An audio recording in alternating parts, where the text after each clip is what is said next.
자, 이번에는 뭘 알려드릴 거냐면 지금 이제 추상 클래스랑 뭐 인터페이스 뭐 이런 개념에 대해서 좀 알려드릴 거거든요.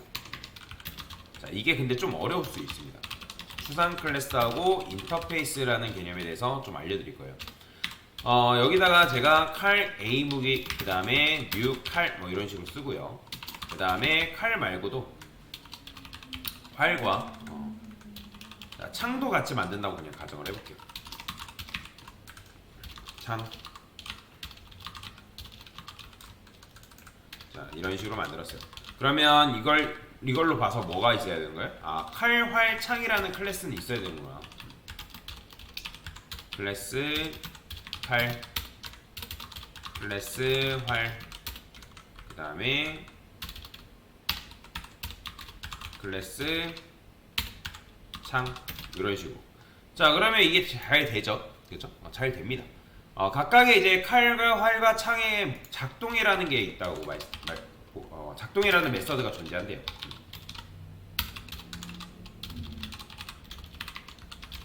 얘는 칼 작동, 얘는 활 작동,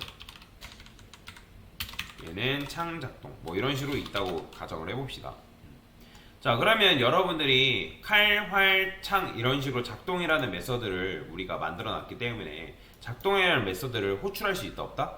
당연히 여기다가 A 무기 1 한 다음에 작동 메서드 호출하게 되면 어떻게 돼요? 이때는 칼 작동 될 테고, 그 다음에 이때는 활 작동 될 테고, 그 다음에 요때는 창 작동 될 테고, 그죠? 작동이 안 되는 건 아니에요. 근데 작동이 안 되는 건 아닌데, 근데 이제 요거를 조금 편하게 작동하게끔 만들려면 어떻게 한다? 저는 여기다가 클래스, 얘네들의 상위 타입인 무기라는 클래스를 만들 거고, 그 다음에 여기다가 작동이라는 메서드를 이런 식으로 만들 거예요. 자, 이렇게. 자, 그러면 여기다가 저는 칼, 활, 창을 다 뭘로 만들 거냐면 무기로 만들 겁니다. 무기. 자, 근데 여러분도 아시다시피 칼, 활, 창이 무기가 되려면 우리가 그걸 뭐 해야 돼요? 자바한테 칼과 활과 창이 무기라는 걸 알려줘야 되는데 그게 바로 뭐다? 상속이라고 말씀드렸죠. 여기다가도 자, 이렇게 하면 정상적으로 작동되죠. 자, 실행을 했을 때 칼, 활, 창 작동이 잘 됩니다. 그죠? 그러면 이런 식으로 했는데 나중에 여러분들이 뭔가를 하다가 프로그램을 만드는데 그래요. 여러분들 게임 개발을 하는 사람이래요. 근데 게임을 개발하는 사람인데 이런 식으로 칼과 활과 창을 만들었더니 게임에 무기 종류가 굉장히 많아진다는 거예요. 그죠? 여러분들 게임 해보신 분들은 아실지 모르겠지만 게임 안에는 무기가 한두 개가 아니잖아요. 굉장히 많잖아요. 그러면 예를 들어서 무기가 700개래요. 그러면 지금 우리가 3개 정도만 만들었는데 모든 무기가 작동되게끔 만들려면 여러분들이 요거를 몇 번 써야 돼요? 당연히 700개를 써줘야 되겠죠. 700개. 자, 근데 700개를 쓰는 게 너무 번거롭단 말이에요. 그리고 각각 이제 작동이라는 메서드를 결국에는 호출을 해야 되는데, 자, 매번 작동 이런 식으로 쓰는 게 귀찮아서 저는 어떻게, 자, 요거를 조건에 따라서 작동되게끔 만들고 싶은 거예요. 그래서 for int i는 1. 물론 여러분들이 이런 식으로 작동을 만들 일은 없습니다. 이거는 하나의 예시라고 보시면 돼요. 만약에 i가 1을 만났다. 그러면 이때는 뭐 a 무기 작동 1 뭐 이런 식으로 써주면 되고, 그 다음에 뭐 else if 해가지고 여러분들 i는 뭐 2를 만났다. 그러면 이때는 뭐 a 무기 2 작동 뭐 이런 식으로 쓸 수 있지만 이거는 사실 의미가 없죠. 그렇죠? 이런 식으로 이제 작성하는 거는 별로 의미가 없어 보인다. 그래서 저는 이렇게 안 쓸 겁니다. 이런 식으로. 그러면 이런 걸 어떻게 할 수 있을까? 우리가 지금 예를 들어서 숫자를 여러분들이 숫자에 대한 그룹을 담는데요. 그러면 어떻게 할 수 있어요? 숫자가 여러분들이 n1 이런 식으로 숫자를 예를 들어서 여러분들이 숫자의 묶음을 관리를 해야 된대요. 그러면 이렇게 쓰면 편해요, 불편해요? 굉장히 불편하죠. 그죠? 그렇기 때문에 우리가 이런 걸 관리하기 위해서는 뭘 담는다? 한 번에 관리하기 위해서 배열을 쓴다라고 말씀드렸죠. 이런 식으로. 자, 이렇게 쓰던지 아니면 여기다가 이런 것도 가능합니다. n1, n2, n3 뭐 이런 식으로. 자, 그러면 이제 이렇게 한다 해가지고 객체를 3개 만든 게 아니라 했습니다. 길이가 3개짜리 배열이 탄생하고 거기에 10과 20과 30이 넣어줘 들어간 케이스인 거죠. 자, 폼은 돌려가지고 int i는 0, i는 ARR의 랭스. 자, 배열은 랭스라는 게 있다고 말씀드렸죠. 자, 이런 식으로 쓰고 나서 여러분들이 ARR의 i번째 출력하면 어떻게 나와요? 당연히 실행했을 때 10, 20, 30 나오는 거예요. 이건 어려운 건 아니죠. 그 다음에 향상된 포문을 이용하면 이런 게 있습니다. 향상된 포문이라고 제가 알려드렸죠. 자, 이렇게 하면 여러분 좀 더 손쉽게 출력하는 게 가능하겠죠. 이렇게. 자, 그러면 이걸 이용해서 저는 이제 무기라는 것들을 뭐 한다? 배열에 담을 거예요. 어떻게?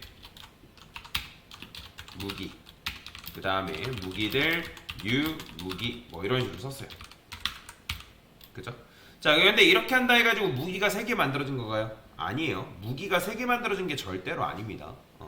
그러니까 무기 객체, 즉 사람이 3명 탈 수 있는 버스 한 대가 만들어진 거다라고 제가 말씀을 드렸죠. 그러면 여기다가 여러분들이 내부적으로 무기들 0번째에다가 A 무기 1 뭐 이런 식으로 넣을 수 있어요, 없어요? 있겠죠. 그죠? 이거는 뭐예요? A 무기 1에는 지금 뭐가 연결되어 있다? 칼 객체가 연결되어 있는 상황이죠. 근데 지금 이 칼 객체 리모컨이 얘는 0번째에 들어가야 된다라고 한다는 건 뭐예요? 칼 리모컨을 무기 리모컨으로 변경하는 게 안전하다. 그러니까 자바가 안전하다고 지금 인정을 해준 거죠. 그런 경우에는 제가 자동 형변환이 된다라고 말씀을 드렸잖아요. 자, 그러면 무기들 1, 2라고 해볼게요. 무기들 1, 2, 그 다음에 2, 3 뭐 이런 식으로 썼어요. 자, 그러면 무기들에는 무기만 연결 가능한데 우리가 칼과 활과 창을 무기라고 지금 상속을 통해서 알려줬죠, 그죠? 상속을 통해서 지금 알려준 행위잖아요. 자, 그러면 이렇게 하면 잘 되는데 여기서 이제 뭐 한다? 이렇게 쓰는 거죠. 폼은 int i는 0, 그 다음에 i는 무기들 랭스라 쓰겠습니다. 랭스 i 뿔뿔 뭐 이런 식으로 썼어요. 자, 그 다음에 무기 한 다음에 a 무기라는 변수를 만들고 그 다음에 무기들 i번째. 자, 그러면 i번째라는 거는 각각의 0번째, 1번째, 2번째에는 이제 무기에 관련된 객체, 칼, 활, 창에 대한 리모컨이 지금 탑재가 되어 있죠. 그러면 여기다가 여러분들 A 무기 한 다음에 작동이라는 걸 이런 식으로 쓰게 되면 뭐예요? 한 번에 작동이라는 메서드를 어떻게 호출이 가능한 거죠. 그렇죠? 내가 매번 뭐 누구 작동 할 필요 없이 반복문을 이용해서도 여러분들이 작동을 할 수가 있다라는 거예요. 이해되시죠? 그런데 여기 사실 이걸 하려고 했던 건 아니고 지금 여러분들이 이런 식으로 클래스 무기한 다음에 보이드 작동이라 해서 만든 이 작동이라는 메서드는 실제로 사용하려고 만든 거예요? 아니면 약간의 편의성 때문에 만든 거예요? 어떻게 생각해요? 얘네들은 약간의 편의성 때문에 만든 거죠. 왜? 왜 약간의 편의성이라고 얘기를 하는 거예요? 요거 잘 기억하셔야 됩니다. 지금 우리가 진짜 칼과 활과 총이랑 얘네들을 사용하려고 만든 메서드잖아요. 그죠? 근데 이제 무기라는 거는 뭐예요? 칼과 활과 창이 하나의 그룹이다. 즉 무기라는 그룹 안에 속해 있는 거다 라는 의미잖아요. 그래서 실제로는 이 작동이라는 무기 안에 있는 작동이라는 메서드는 실제로 사용하려고 만든 건 아니고 무기 안에서 작동이라는 메서드로 호출해가지고 사용하려고 했던 건 아니고 칼, 활, 창을 하나로 묶어주려고 지금 만들어 준 거란 말이에요. 그런데 여러분들이 딱 이거 보고 신입 개발자래요. 여러분들 신입 개발자인데 요거 보고 도대체 우리 선배들은 이걸 왜 만들다 말았을까? 라고 생각할 수 있을까요? 안 할까요? 생각할 수 있겠죠. 그죠? 그러면 선배들이 이렇게 미완성한 거를 내가 막 건다? 그럼 이건 말도 안 되는 거예요. 이거는 이 자체로 지금 완성이 된 거라는 거예요. 왜? 지금 이 잡단 칼과 활과 창을 지금 하나의 작동이라는 메서드를 이용해서 우리가 조종하려고 하기 때문에 이렇게 된 거란 말이에요. 우리가 저번에 표준 리모컨 구현했던 거 기억나시죠? 그거랑 비슷한 개념이죠. 자, 그래서 신입 개발자가 와가지고 여기를 여러분들이 열심히 개발했어요. 여기를. 자, 이런 식으로 막 열심히 개발해가지고 이제 선배가 너 뭐 했니? 라고 물어봤어요. 저 이거 막 열심히 개발했습니다. 그러면 작살나게 혼나는 거죠. 그렇죠? 그래서 보통은 만약에 이렇게 해서 뭐 코드를 쓰진 않겠지만 만약에 이렇게 쓴다고 하면 이 위에다가 구현하지 마세요. 야, 요건 건들지 마세요라고 해가지고 이런 식으로 주석을 걸어놓는데 근데 사람들은 글을 잘 안 읽어요. 글을 잘 안 읽는다는 게 뭐예요? 여러분들이 이제 어떤 제품사도 설명서 보고 설명서 그냥 버리죠, 그죠?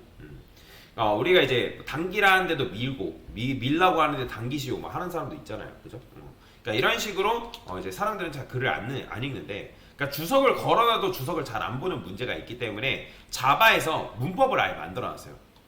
자바에서 이 부분을 아예 건들지 말라 해가지고 그 문법을 만들었는데 그걸 뭐라고 하냐면 추상 메소드라고 합니다. 이런 식으로 쓰는 거예요, 추상 메소드. 근데 이 추상 메소드라는 걸 쓰려면 이 클래스도 마찬가지로 추상 클래스가 돼야 됩니다. 추상 클래스. 자, 그러면 얘는 뭐예요? 얘는 절대 활용할 수 있는 녀석은 아니고 얘는 리모컨 전용이라는 거예요. 리모컨 버튼 전용. 그래서 리모컨 버튼 전용이기 때문에 얘 자체로는 미완성이다. 미완성이다. 그러면 여러분들이 여기다 이 앱스트랙을 붙이는 거는 좋은 일일까요? 나쁜 일일까요? 사실 우리의 자유를 더 제한한 건데, 근데 개발을 하다 보면 자유를 제한한 게 굉장히 좋을 수가 있습니다. 자, 원래는 우리가 이 무기라는 클래스를 기반으로 뭘 할 수 있었냐면 여기다가 여러분들이 무기한 다음에 그래요, 뉴 무기 이런 식으로 쓰는 게 가능했거든요. 뉴 무기. 근데 이제 이게 안 됩니다. 클래스 자체가 앱스트랙이라고 하면 여러분들이 해당 클래스를 기반으로 해서 객체를 생성하는 게 불가능해요. 원래는 앱스트랙 붙이기 전에는 어땠어요? 여러분들이 무기라는 객체 만들 수 있었잖아요, 그죠? 그 다음에 앱스트랙을 붙이기 전에는 이 작동이라는 메서드 안에 내부적으로 여러분들이 어떤 로직들을 정리할 수 있었죠. 근데 지금 여러분들이 앱스트랙을 붙이니까 어떤 코드를 쓰는 게 가능하다, 불가능하다? 불가능합니다. 안 돼요. 자, 그러면 지금 여러분들 작동이라는 메서드가 여기 있을 때 지금 이제 무기라는 걸 상속받고 있다 했을 때 칼과 활과 창은 지금 다 뭐예요? 부모가 구현되어 있는 메서드가 각각의 이제 자식 메서드로 부모한테 구현된 메서드가 자식 클래스한테 뭐 한다? 자식 클래스가 이제 자식 클래스에 스며든다는 거죠. 근데 이제 원래는 부모가 준 게 만족스러우면 부모가 준 걸 그대로 가져다가 쓰면 되는데, 그죠? 근데 지금 여러분들 부모가 준 게 마음에 안 들면 자기 선에서 구현하는 그런 기능을 뭐라고 한다 했죠? 메서드 오버라이딩이라고 말씀드렸잖아요, 그죠? 근데 지금 부모가 완전한 걸 줬어요? 아니면 반쪽짜리 줬어요? 반쪽짜리 줬어요. 완벽한 게 아니라 반쪽짜리 줬기 때문에 지금 뭐예요? 부모가 쓸 수 있는 걸 준 게 아니라서 지금 자식 클래스 입장에서 뭘 해줘야 된다? 메서드 오버라이딩이 필수입니다. 원래는 메서드 오버라이딩이라는 거 뭐예요? 선택이었단 말이에요. 그러니까 메서드 오버라이딩은 선택이었는데 부모가 지금 반쪽짜리를 줬기 때문에 자식 클래스 입장에서 뭐 해야 한다? 메서드 오버라이딩을 필수적으로 해줘야 돼요. 필수적으로. 뭔 말인지 이해되시죠? 자, 그래서 이걸 안 하게 되면 뭐다? 자바에서 굉장히 뭐라고 합니다. 일단은 이게 뭐냐면 추상에 대한 개념이다 라고 보시면 되겠습니다. 됐습니다.